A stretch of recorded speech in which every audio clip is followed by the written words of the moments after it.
Er du klar? I dag skal vi måle en knastføler.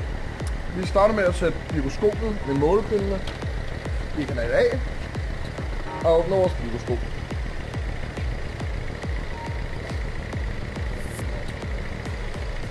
Så går vi ind i automotiv og vælger vores camshaft. Det er en hårdgiver, der sidder, så det er den, vi tager. Og det er 100 M. Så tager vi lige og aktiverer vi vores filtrering på den.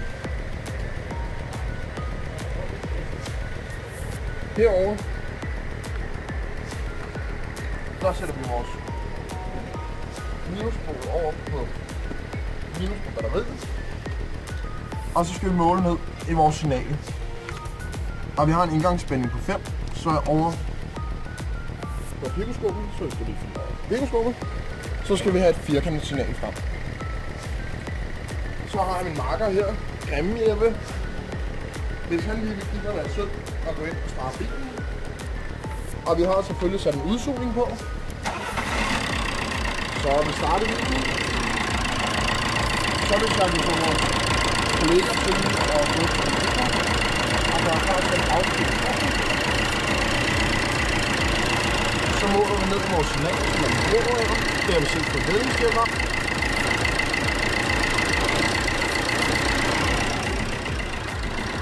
Vi har justeret tiden lidt.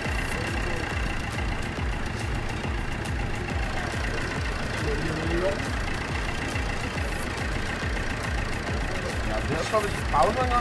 Perfekt. Og slukker vores bil.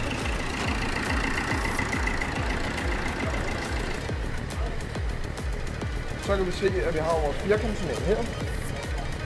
Og den går fra 0 op til 5 volt, som er vores indgangsspænding.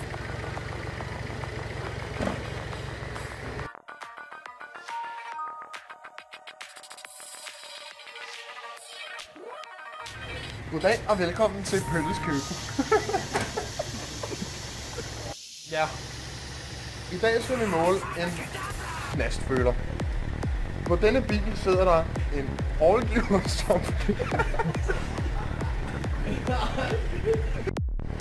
I dag skal vi måle en knastføler.